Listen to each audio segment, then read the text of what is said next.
Amen. Okay, so ito po ay muling pagtatagpo ng pagkikipagtagpo ng ating Panginoon during His earthly life, during His earthly ministry. At dito mababasa po natin ang isang binanggit na pangalan, at ito po ay walang iba kundi si Bartimaeus. Isang record ng himala na ginawa ng Panginoon na siya'y makapagpadilat ng bulag. Makapagbigay po ng paningin sa bulag, at ito ay walang iba kundi si Bartimaeus. Dito po sa ating magiging pagtalakay, I want everyone to be open about the truth that our God is a miracle-working God. What I would like to point out is that whatever situation we are in right now, anuman po yung sitwasyon na kinapapalooban po natin o kalagayan po natin, magkaroon po tayo ng pananampalataya na magpapagaling po sa atin. Both literally, physically, and spiritually. So again, what I want to emphasize in this message is our faith. Faith that can make us whole. Okay? Faith can make us whole. Tayo po ay po pwedeng matugunan sa pamamagitan po ng ating pananampalataya. Maaari po tayong gumaling ayon sa ating pananampalataya, and of course, according to God's will. Ilang bagay po ang gusto kong bigyang pansin po natin, mga giliw na taga-subaybay sa ministeryong ito, dito po sa passage na aking pong binasa. Again, sa mga ngayon lamang po naka-tune in, ang teksto po natin ay ang Mark chapter 10 verses 46 to 52, at ang specific story, it is about the story of blind Bartimaeus. Kung paanong siya po ay pinagaling ng Panginoon. At nais ko po mga kapatid, mga minamahal, na sa ating pakikinig, sa ating panunood, sa ating pong pag-aaral, tayo po somehow ay magkaroon po ng spiritual awareness patungkol sa kung ano ang po pwedeng magawa ng ating pong pananampalataya. Alam natin na sa Biblia po ang pananampalataya ang tiniyak na nakapagbibigay ng kaluguran sa Panginoon. Yes, marami pong stories na makikita po tayo sa Bible na ang Diyos po ay nalugod, ang Diyos po ay natuwa sapagkat marami po ang kinakitaan niya ng pananampalataya. Maraming examples na po pwede po tayo may consider, and we can say na isa na po ito, si Bartimaeus. So, ilang bagay po ang gusto kong talakayin about this man. Number one, the helpless condition of this man. The helpless condition of Bartimaeus. Malinaw po sa story. Siya po ay blind, siya po ay begging, and broken. Okay? Tatlong bagay po na pwede nating makita about this man. He was blind, he was begging, and he was broken. So, ngayon po, in application, marahil hindi po physically blind po tayo. Okay? Pero po pwede po na meron tayong mga paglalarawan dito po sa buhay po natin, dito sa ating pong mensaheng ito. Okay, he was blind, he was begging, and broken. Ang idea po mga kapatid, siya po ay nasa kanyang helpless condition. And maybe, sa buhay po natin, pag pinag-usapan ng tao, parang walang pumapansin sa'yo. Walang nagpapahalaga sa'yo. I mean, wala pong willing na magbigay ng attention sa kung anuman ang sitwasyon mo sa buhay. Marahil po pwede nating sabihin, mga kapatid, na desperado po tayo. Sapagkat tayo nga po ay merong pinagdadaanan, tayo po ay merong hindi ordinaryong kalagayan, tayo po ay may mabigat na sitwasyon sa buhay. Sa ganyan ko po gustong ilarawan ninyo ang ating pong tinatalakay ngayon about Bartimaeus. The helpless condition of Bartimaeus. Maybe presently you are in that situation. Maybe ganyan ang kaisipan mo na parang helpless na. Problema man yan, karamdaman man yan, pinagdadaanan man yan, battle man yan, anumang sitwasyon po na para sa iyo, ang tingin mo helpless, ang kalagayan mo helpless, walang basta makatutulong sa iyo, mahirap solusyonan ang problema mo, parang hindi nagagaling ang sakit mo, ano man po yan, gusto kong sabihin sa inyo, na sa usaping pananampalataya, yan po ay po pwedeng masolusyonan. Okay? So, ang una po na binigyang pansin po natin, ayon po dito sa talata, mga kapatid, mga minamahal, pansinin po natin, verse number 46. Ano ho?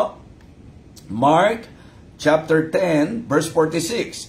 And they came to Jericho, and as he went out of Jericho with his disciples and a great number of people, blind Bartimaeus, the son of Timaeus, sat by the highway side begging.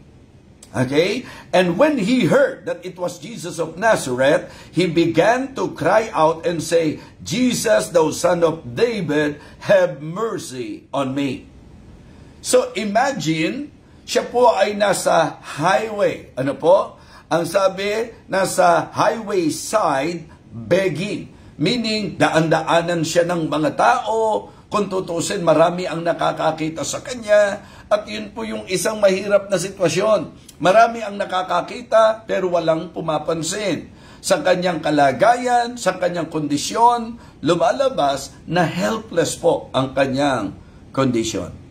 Mga kapatid, mga minamahal, ang akin pong appeal sa inyo ngayon, kung ganito ang sitwasyon mo, pakinggan mo ang mensaheng ito na magpapalakas sa iyo. Pakinggan mo ang mensaheng ito na magpapaalala sa iyo ng napakahalagang paalala. Okay? So again, ang unang puntos natin, the helpless condition of Bartimaeus. He was blind, he was begging, and he was broken. So, anuman po ang dating nito sa iyo, I believe, magiging lakas mo ang mensaheng ito.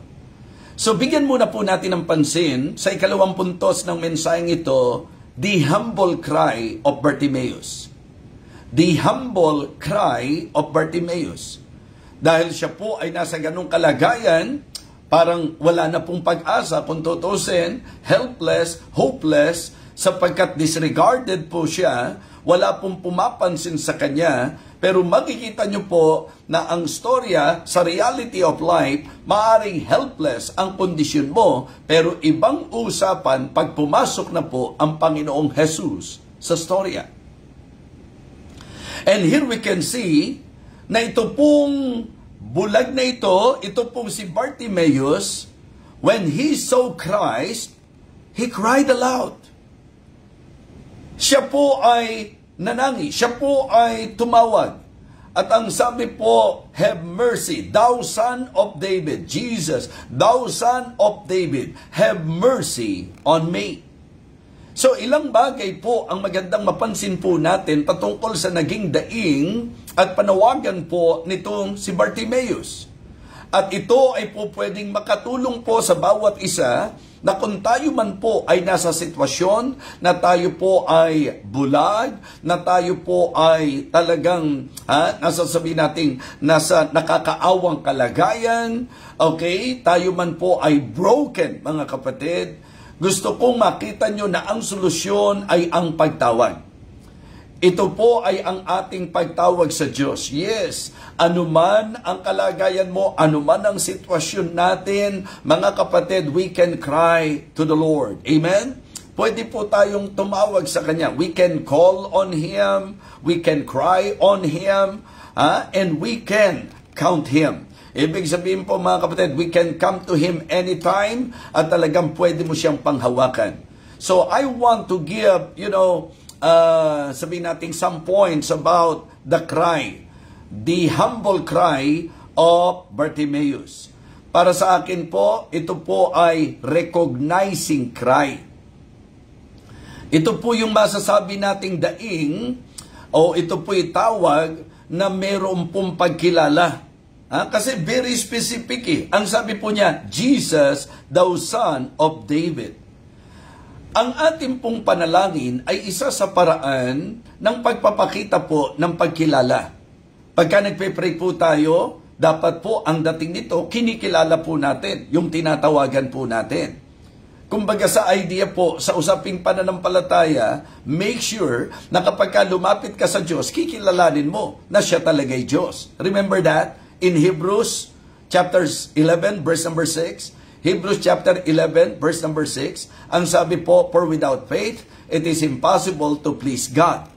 For he that cometh to him must believe that he is, and that he is the rewarder of them that diligently seek him. Ang nakakalungkot na katotohanan po mga kapatid, many, according to them, they are praying. Many are praying, but the problem is, parang walang recognition. It seems that in our prayer, we are not recognizing the Lord. Ang sabi po, kailangan ng pananampalataya, but without faith, it is impossible to please God, for he that cometh to him must believe that he is, and that he is the rewarder of them that diligently seek him. Don't waste your time. Wag nang luluhod ka pa, tatawag ka sa Diyos, kung di mo rin lang naman kinikilala kung sino ang Diyos sa iyong buhay. This is a recognizing call, mga kapatid. Very specific. Jesus, thou son of David. He recognized Jesus as the Messiah, as his hope, mga kapatid.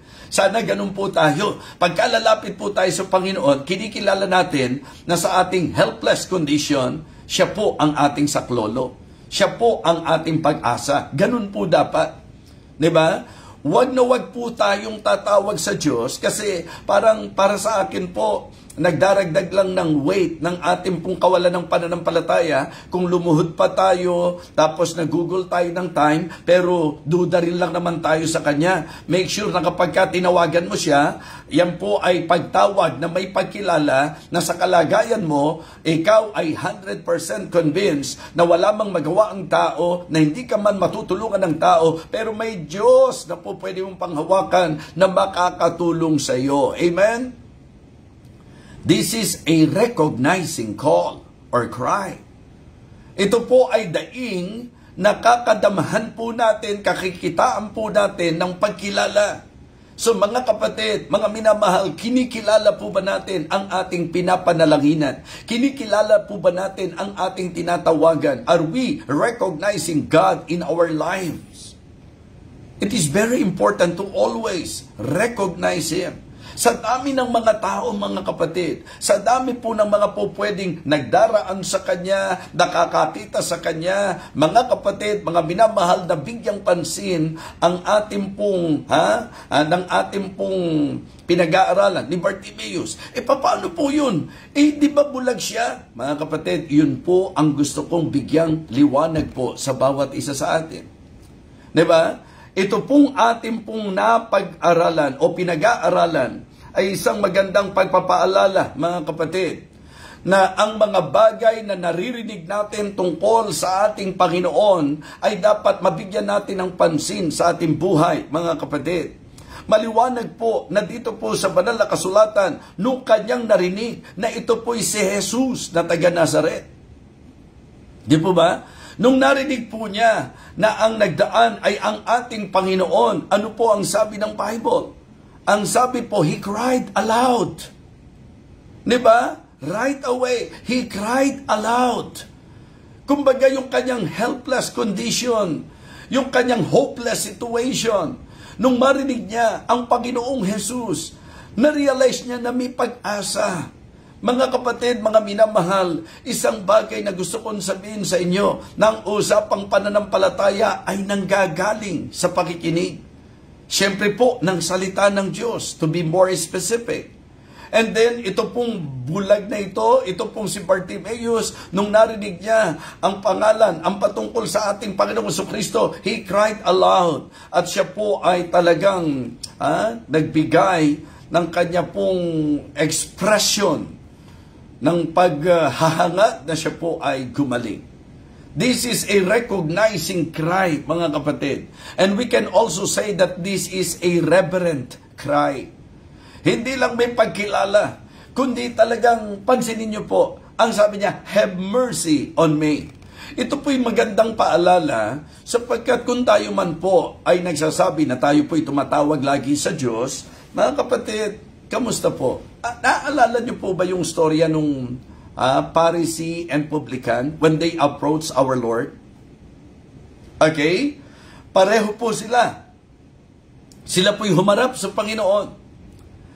Yung pong isa, mga kapatid, wala nang ginawa kundi magmagaling sa kanyang pagharap sa Diyos. Lahat ng kanyang kagalingan, sinabi po niya, mga kapatid, pero ito pong publikano ni hindi makaharap sa sobrang taas ng pitagan at galang niya, sa sobrang galang niya sa Panginoon, sa sobrang dumi ng tingin niya sa kanyang sarili, ni hindi po siya makaharap sa Panginoon, dinadagukan ang kanyang dibdib. At ano ang kanyang hiniling? Mercy. Diba? Have mercy on me, a sinner. So yun po ang na-recall ko, mga kapatid. Sa cry nito pong si Bartimaeus, makikita nyo po, it is a reverent cry, sapagkat ang kanyang ina-approach, mga kapatid, ay ang ating Panginoon. He cried aloud. At ang kanyang sabi, thou son of David. Makikita niyo po yung recognition. Ang sabi po niya, have mercy on me. Alam niyo po, marami pong mga lumalapit sa Panginoon. Medyo presko ang dating Di po ba? Naalala ko po yan, kapag po kami ay hihingi. Like for example, hihingi kami ng baon sa nanay namin, sa tatay namin. Tapos yung approach, mahalaga po yung approach, mga kapatid. Pagka po, Nay, baong ko. Nasaan yung baong ko? Ba't wala pa po yung baong ko? Di ba? Sometimes ganun po sabi po ng nanay ko, para kang may patago Parang, so, I mean, yung bang approach, mahalaga. Mga kapatid, mga minamahal, when we approach the Lord, mas maganda po. Kaya nga sabi ko, humble cry. Di po ba? Okay? Mga kapatid, importante na tayo po pag tumatawag sa Diyos, kinikilala natin siya at mararamdaman yung mataas na pitagan at paggalang po natin sa Kanya. Yung kanyang statement, have mercy on me. Siya po'y lumalapit na kung saan talagang ang hinihingi niya awa ng Panginoon. Sapagkat alam po niya that only Jesus can fix when life had broken. Diba? Ibig sabihin, if our situation is not good, if we are in that, helpless condition and helpless situation, maganda na tayo po may pagkilala na meron pa rin pong pag-asa at yan po ay ang ating Panginoon. Humanly speaking, helpless. Humanly speaking, it seems hopeless. But listen, sa usapang ipapasok natin ang Panginoong Jesus, katulad nitong specific na passage na pinag-aralan po natin, it seems helpless, it seems hopeless, pero nung pumasok ang pangalan ng ating Panginoong Jesus, nagkaroon po ng pag-asa. Ito pong si Bartimaeus, and right away, he cried aloud. He cried aloud with recognition, with reverence, mga kapatid. Siya po ay tumawag sa Panginoon. And you know what? We can also say that it is a relentless cry. Talagang walang humpay. Nung malaman niya na nandoon ang Panginoong Jesus, in using my imagination, talagang hindi na niya po talaga tinantanan. Talagang pinaramdam niya kung gaano siya ka-eager na humingi ng tulong. Kapag ka nagpe-pray tayo, mga kapatid, if we believe, if we are 100% convinced that what we are praying is God's will, at yan po ang talagang desire ng puso mo, walang masama na atin pong patuloy na hilingin po sa Panginoon yan, na tayo po ay magpadama sa Diyos ng ating lubos na pagtitiwala. Make God feel na ang pananampalataya po natin matibay, na kahit na po sa usapang tao wala na tayong pag-asa, kahit na po sa karamdaman taglay natin ang sabi ng doktor, mukhang mahirapan ka ng gumaling, iparamdam po natin at walang humpay na tawagan po natin ang Panginoon at ating pong ipadama sa Diyos ang ating lubos na pananalig, ang ating lubos na pananampalataya, at tayo po, mga kapatid, ay po pwedeng magpakita ng tunay na pananampalataya na yan, na hanggat hindi po sinasagot ng Diyos, hindi po tayo titigil. Mga kapatid, ang gandang pattern, diba? Ang ganda pong masasabi nating parisan na kapag tayo nagpe-pray at kumbinsido naman tayo, nakalooban naman ng Diyos, walang evil sa inihingi natin. Gusto nating ipadama talaga sa Diyos ang nasa puso natin. Gusto nating gumaling. Gusto natin na tayo po ay pagalingin ng Panginoon. Sa doktor, tila wala ng pag-asa. Sa mga gamot, tila wala ng pag-asa. Pero ang miracle working God, pananampalataya po ang katapat, mga kapatid. At ang katibayan ng pananampalataya natin, hindi po tayo titigil na manalangin ng manalangin hanggang sa tugunin ng Diyos ang ating pong mga kahilingan. Kaya kung ikaw ay broken, kung ikaw ay nasa sitwasyon na talagang ang pakiramdam mo, mahirap nang ibalik ang pira-piraso, di ba?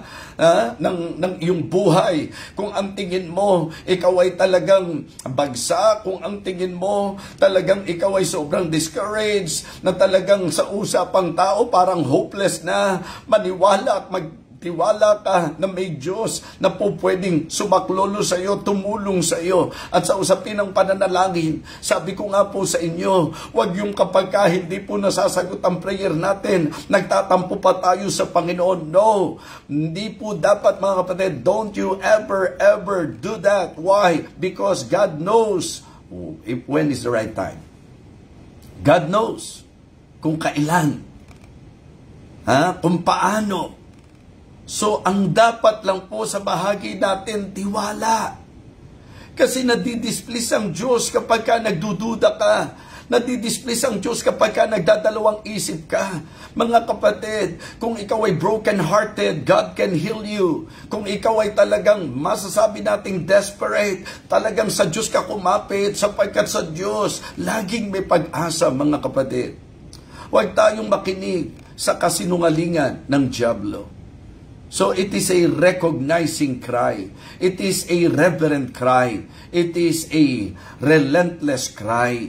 Sabi ko nga, meron pong mga parable sa Bible na talagang dahil po sa importunity, dahil po sa talagang kasigasigan, yung eagerness, yung talagang, yun naman gagawin mo lang kung konbinsido kang kalooban ng Panginoon. Kaya napakaganda po, nabigyang pansin po natin ito, mga kapatid, mga minamahal. Okay? Na tayo po ay dapat kumilala, magtiwala, magbigay pitagan, at talagang sa salitang ano po, kung kailangan kulitin, sige po. Basta ang prayer mo, alam mong kalooban ng Panginoon. Huwag kang mag-iba hanggat hindi niya ibinibigay. Ganun po ang nakikita kong larawan dito. It is a relentless cry. Yun talagang pagdaing niya. Parang hindi niya titigilan ng Panginoon hanggat hindi siya talaga nakakakita, hanggat hindi siya gumagaling. Iba po yung case ni Apostle Paul. Kasi si Apostle Paul, he prayed unto God. He besought the Lord thrice. Na yung sakit niya mawala. Pero ano ang napakagandang sagot ng Panginoon sa kanya? My grace is sufficient for thee. I mean, meron man tayong sitwasyon na mabigat, mga kapatid, nandun naman yung biyaya ng Diyos na tutulong po sa atin. Kaya napakaganda po na ito ay ating bigyang pansin, mga kapatid. So number 1, the helpless condition of Bartimaeus. He was blind, begging, and broken. Okay? The humble cry of Bartimaeus. So yung kanya pong talagang daing sa Panginoon. His humble cry. It is a recognizing cry, reverent cry, and relentless cry. And then thirdly, what I want you to learn from this story is the heartfelt cure of Bartimaeus. Yung mararamdaman nyo pong naging kagalingan, yung pagpapagaling, di ba? Yung kagalingan po ni Bartimaeus. Mga kapatid, mga kaibigan, sa lahat ng nakasubaybay at nakikinig ngayon, uulitin ko po at liliwanagin ko po. Sa usapang mabigat na sitwasyon, maaari po na po pwedeng sa usapang tao, helpless na, hopeless na. Pero again, pagka pinasok po natin ang Panginoon sa storya, ibang storya na po yan, mga kapatid.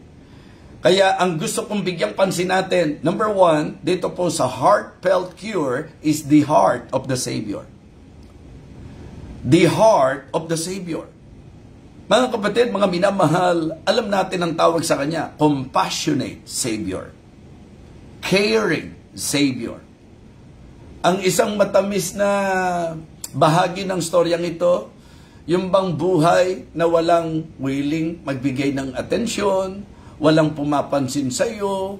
Tapos sa isang iglap, mga kapatid, 'di ba? Makakaramdam ka na meron palang papansin sa iyo, meron palang nagpapahalaga sa iyo, meron palang nagmamalasakit sa iyo. And that is very consistent in the Word of God. Hindi ba? Maliwanag po eh. Ang sabi po natin, pagka pagod na tayo, nakatutuwa na ating pong maalaman na may imbitasyon ng Panginoon sa lahat ng mga gulong-gulo ang isip, sa lahat ng ang sitwasyon mabigat, sa lahat ng mga sitwasyon na kung saan pagod na. Ang sabi ng Matthew 11, verse number 28, "Come unto me, all ye that labor and are heavy laden, and I will give you rest. Take my yoke upon you and learn of me, for I am meek and lowly in heart, and you shall find rest unto your souls. For my yoke is easy and my burden is light." Wow, what an invitation. If you are already tired, sometimes yun po tayo. Para bang ang pakiramdam natin sa mabigat na drama ng buhay, parang ayaw naman akong tantanan ng problema, parang lagit-lagi na lang, meron akong mga alalahanin, meron akong pagod na ako, ganito na lang balagi. Mga kapatid, kung pagod ka na, kung talagang gulong-gulo na isip mo, panahon na, para ikaw ay magpakababa, lumapit ka na sa makapagbibigay luna sa kalagayan mo, makapagbibigay solusyon sa problema mo, makapagbibigay ng kagaangan sa iyo. Ang sabi niya, "Come unto me." At maliwanag po ang sabi niya, "All ye that labor and are heavy laden." Diba? Yun ang specific eh. Kung ang pakiramdam mo broken ka, kung ang pakiramdam mo kaawa-awa ka, kung ang pakiramdam mo mabigat ang sitwasyon mo, kung ang pakiramdam mo talagang nangangailangan ka, ang pinakamagandang magagawa mo is magpakababa po tayo. Lapit tayo sa Panginoon. Sabi po ni Peter, "Casting all your care upon Him, for He careth for you." Mga kapatid, God really cares. He is the compassionate Savior. Ano man ang sitwasyon mo, ano man ang masasabi po nating talagang husga ng tao, huwag tayong doon umikot, mga kapatid. Atin pong magandang maintindihan na meron pong nagmamalasakit sa atin. So the heart of the Savior, it is really great and wonderful for Bartimaeus to feel, di ba, na meron pong mapagmahal na puso. Meron pong puso na talagang may pintig at tibok para sa atin. Napagandang maalaman po ninyo yan. Huwag po ninyong basta kabisaduhin lang yung verse. Namnamin po natin yung verse. Ang sabi ni Peter, "Casting all your care upon Him, for He careth for you." Alisin mo sa isip mo, yung pundaya ng dyablo, ganyan ka na lang, wala nang mangyayari sa buhay mo, anong Diyos? To the point na sinasabi ng dyablo sa iyo, walang Diyos, kasi kung may Diyos, ba't niya pababayaan na nandiyan ka sa ganyang kalagayan? Bakit niya pababayaan yung sitwasyon mo? Bakit tila pinabayaan ka kung meron talagang Diyos? Kasi nungalingan ng dyablo yan. I want all of you to realize that, na kung marami po ang hindi nagbibigay pansin sa iyo, ang Panginoon ay may puso para sa ating lahat. Amen? The heart of the Savior. Marahil ang tao po, busy po sila. To the point na i-disregard nila talaga kahit ang mga nangangailangan. Pero ang Diyos never na i-disregard po tayo. Amen? Yes.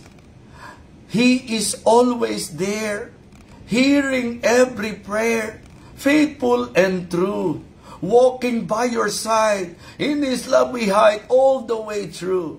When you get discouraged, just remember what to do. Reach out to Jesus. He's reaching out to you. Amen? Yes. Nandyan lang siya. Are you weary? Are you heavy-hearted? Pagod ka? Ang bigat ng puso mo?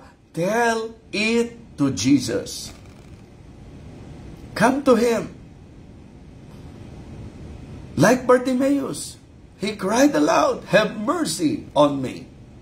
Mga kapatid, and mararanasan po natin the heart of the Savior.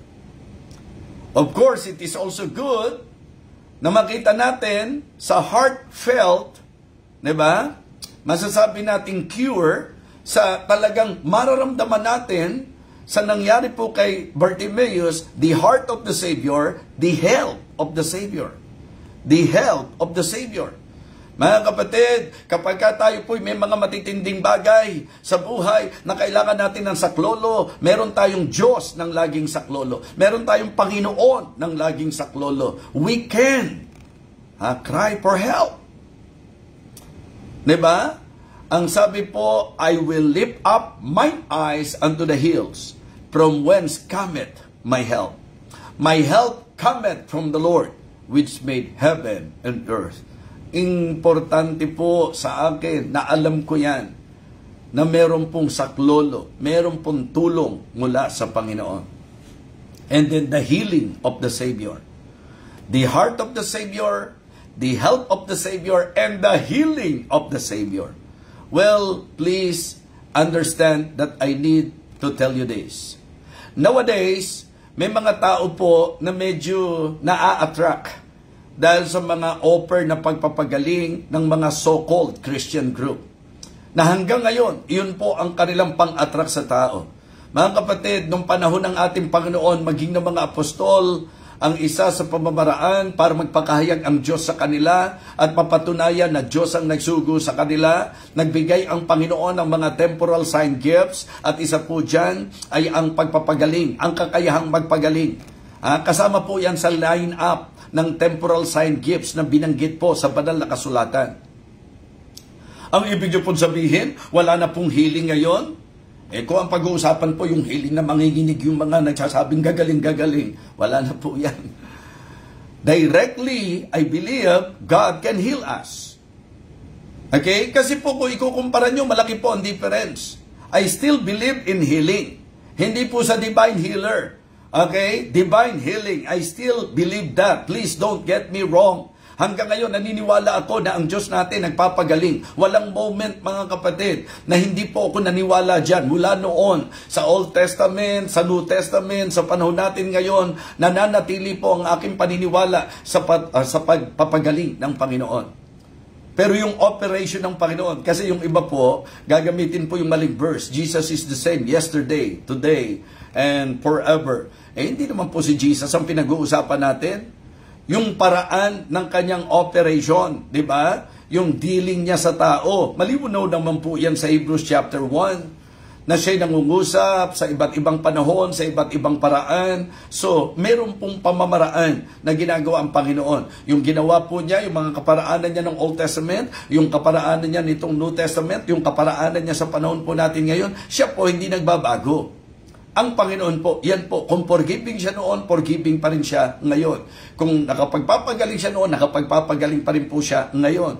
Mga kapatid, kung merciful siya since noon, ang Diyos yun. Iyon po ang tinutukoy. Jesus is the same. Ang ating pong pinag-uusapan, yung pamamaraan na ginagawa ng tao ngayon. Kasi sa bawat panahon, mga kapatid, noon, kailangan magbigay ang Panginoon ng mga temporal sign gifts to prove na sila talaga ay sugo ng Panginoon, and by that, magkaroon sila ng tiwala at kumilala sa Panginoon. Ngayon po, malinaw na, faith cometh by hearing, and hearing by the word of God. But again, I still believe in healing. Hanggang ngayon, naniniwala ako, and in fact, hindi lang po ang kabulagan sa physical na paningin ang kaya po ng Panginoon na pagalingin, hindi lamang po yung physical nating karamdaman ang kaya niyang pagalingin, kundi ang lahat ng aspeto sa buhay ng isang tao, kaya pong pagalingin ng Panginoon.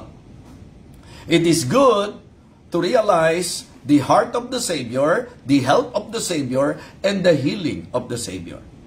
So nakita natin, point number 1, the condition, di ba? So, the helpless condition of Bartimaeus.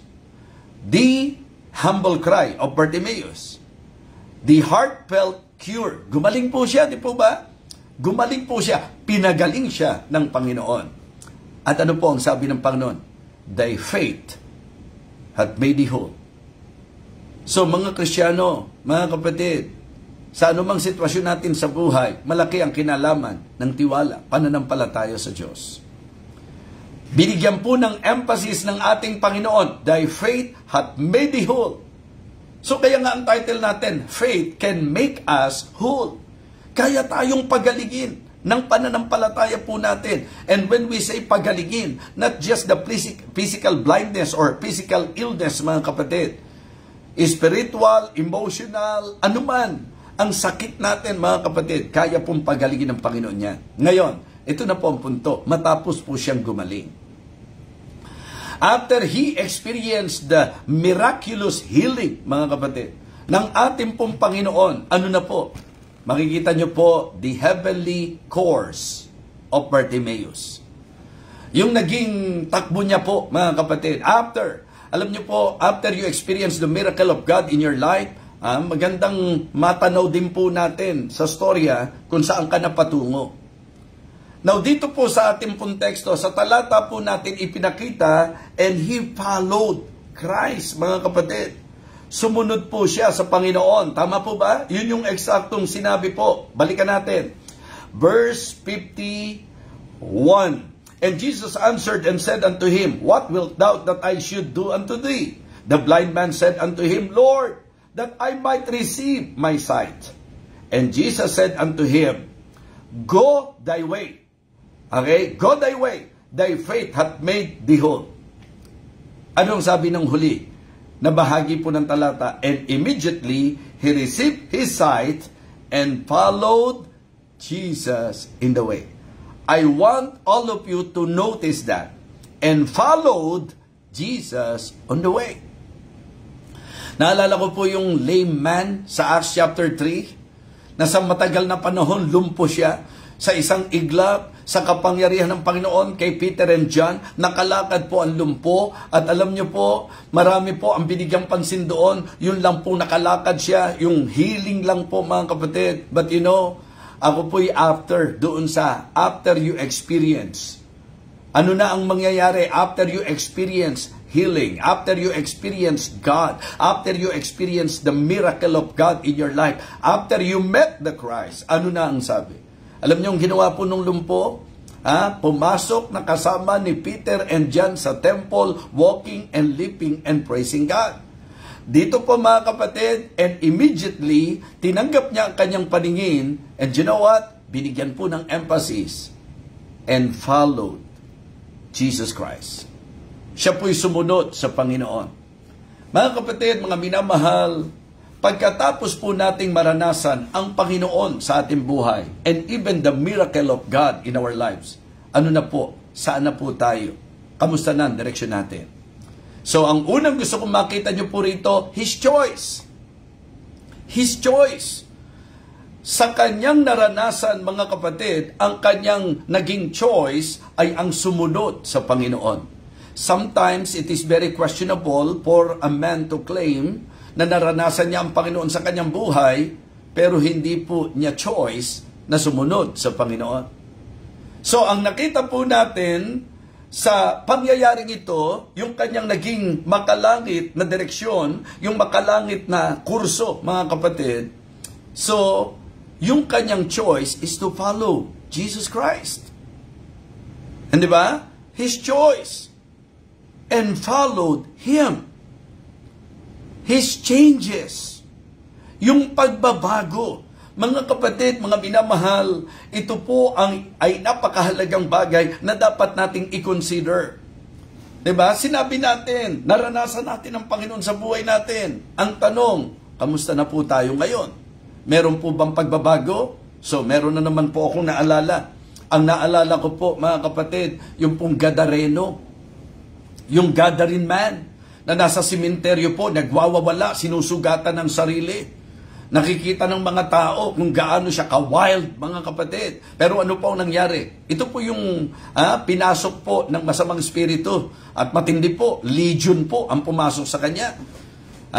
Sapagkat marami, pulutong ng mga, masasabi nating evil spirits. And then, nagkatagpo sila ng Panginoon. Ano po ang nangyari? So, siya po ay masasabi nating nakaranas ng himala ng Panginoon. Hindi po ba? Itinaboy po ang masasamang espiritu. Pagkatapos nun, anong sabi? Siya na dating wild, na tame. Changes po yun. Pagbabago po yun. Mga kapatid, mga minamahal, ito po ang isang bagay na magandang mabigyan po natin ng diin sa buhay po natin, na after na maranasan po niya ang miracle ng Panginoon, after He met the Savior, after He experienced the miracle, diba?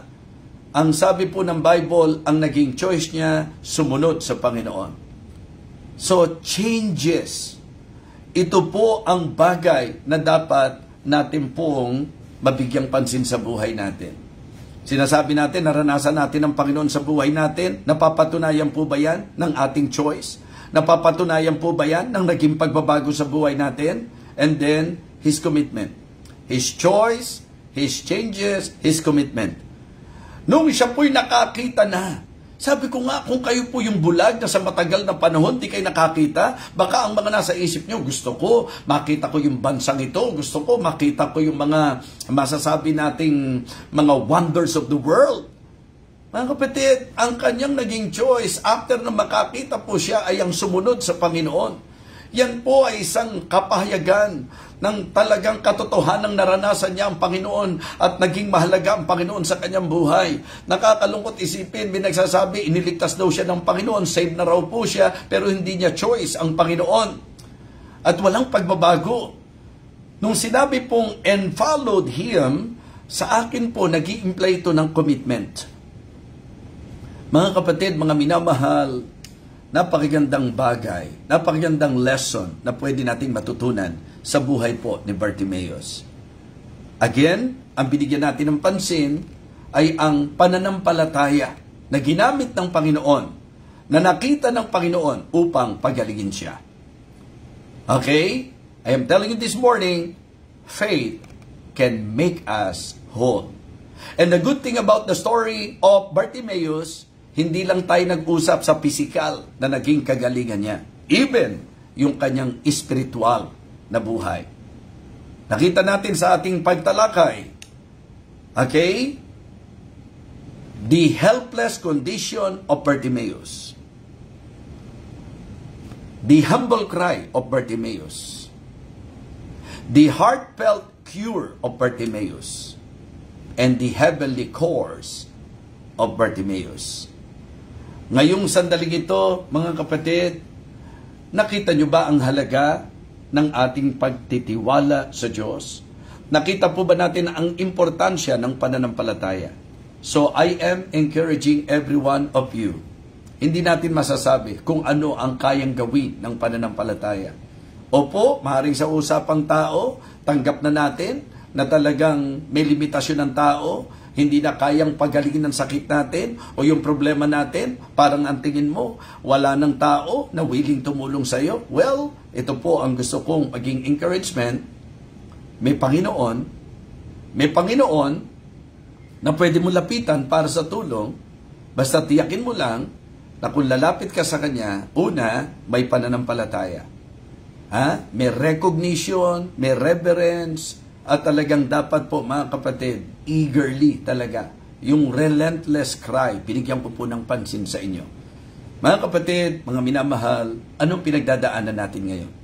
Ano ang sakit natin ngayon? Physically, mentally, emotionally, spiritually, ano ang karamdaman natin ngayon? Your faith can make you whole. Faith can make us whole. Nawa tayo po'y napagpala ngayong umagang ito. Let us pray.